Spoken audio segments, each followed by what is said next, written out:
did CrossFit come about for you? So growing up, right, I did the sports thing all the way through high school. And then once I graduated, yeah, I did the typical just Globo gym thing, kind of bodybuilding at Gold's Gym at the time. Now here they're all American barbell clubs, but at the time they were still Gold's, and I always had um, that spot inside, my heart that was just wasn't filled anymore. I missed being a part of a team. I missed being part of, like, camaraderie of sports. And it wasn't until one of my high school buddies, his dad, introduced me into CrossFit. He was going to a gym down in Morgan Hill at the time. I had no idea what CrossFit was, but it sounded intense. And he was like, "Yeah, it's like this military kind of style workout. Come check it out." And I don't know what made me go check it out, but I did, and I fell in love with it right away. It was a gym called Brethren CrossFit. Shout out to Lee Papas, owner of the gym. Him and I are still pretty close to this day, and that was like 10 years ago. But that's how I first got introduced to CrossFit, and he blessed me, the father who introduced me to it, and blessed me with my first two memberships. I think he paid for out of pocket. At the time, I didn't have a job. I was just out of high school, so I wasn't really working. I couldn't afford it. But once those 2 months were up, I couldn't keep going to the gym anymore. So I had another brief period where I wasn't really doing CrossFit. And then I ended up getting a job at a retail store. And funny enough, one of my coworkers in the store, her mom was a trainer at a gym in Campbell here in California called CrossFit San Jose. And that was when I got back into CrossFit. So I started at a gym called Brethren CrossFit, and then I spent another about 2-3 years at another gym called CrossFit San Jose. And that's how from there, I've just been doing it since. Yeah. So when you first went to like the first day at the CrossFit gym, was it like super intimidating for you? And like what made you kind of stick through it to keep on doing CrossFit?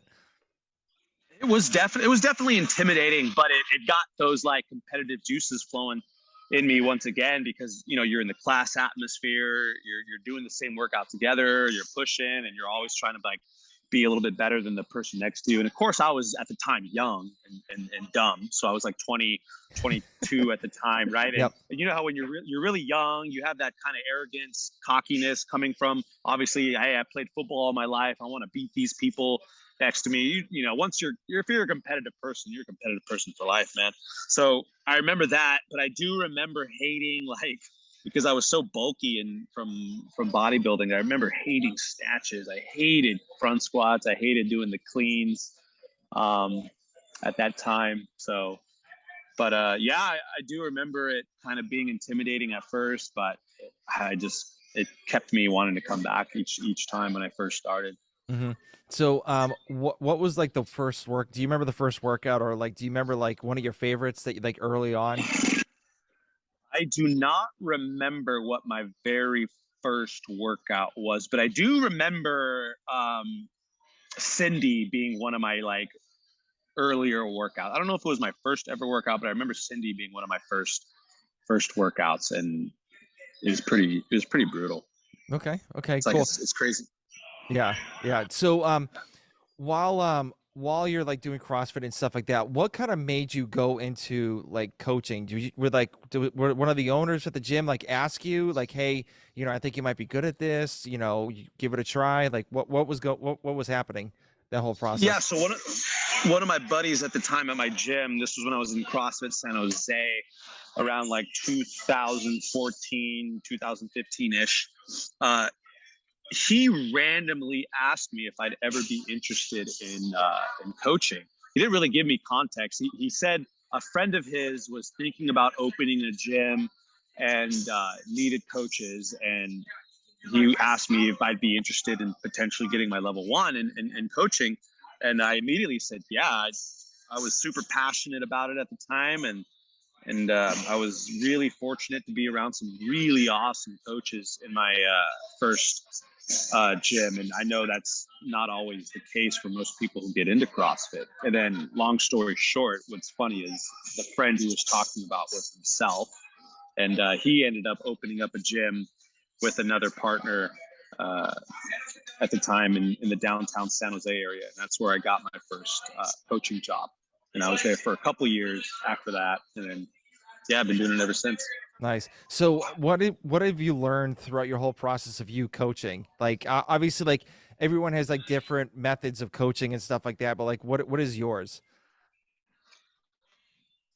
Oh man, I kind of always like to take just little snippets of what I've learned from all my coaches growing up. Um,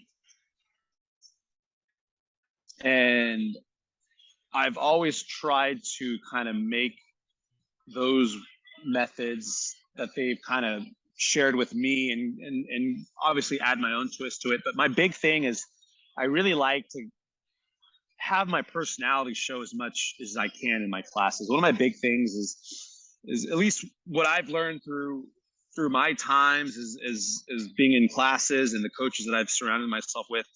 I forget where I heard this from, but I think I heard it from a podcast where like at the end of the day, yeah, you're a coach.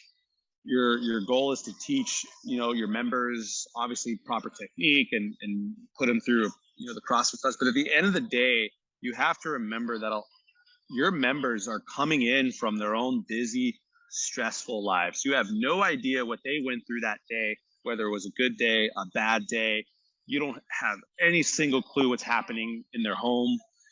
So you have to remember that you yourself as a coach are there 1 hour away from their busy, stressful life again. So your goal is to make that 1 hour their best hour of the day. And for me, as the head coach of my gym now, I always try to make sure that I remember that and I have that mentality that I am their 1 hour away from their busy, hectic, stressful life. Especially living here in the Silicon Valley, man. We got so many like tech people here. We have a lot of firefighters in our gym. So I'm always trying to make sure that I'm their 1 hour of just fun away from their busy, stressful lives. Yeah. One thing I've learned, so I was a personal trainer for a while before I went into medical recruiting, but one thing I learned real quick is you never say I understand because you really don't know like what that person's going through like whatsoever. No, not at all. It's very true. And I learned that pretty hard this year, not too long ago. I had a member, I won't say the person's name, but I could tell something was off. We were like doing a lifting session, and I believe we were testing like a one rep lift that day, and I could just tell this person was off, and I just went up to this person. I was like, "Hey, is everything okay? Like you seem a little off today." And I was doing this privately, and this person proceeds to tell me that they just had learned that their mom passed away hours before the class had happened. Actually, Mm. even minutes before the class happened, I think. And I almost like even just thinking about it now, I get a little emotional because it's just like you just don't know, what a certain person's going through in that day, and that really hit me hard that time. So it always kind of just makes me, remember to not take things for granted and to just always make sure that you are just giving each and every person in your class that 1 hour of just, stress-free fun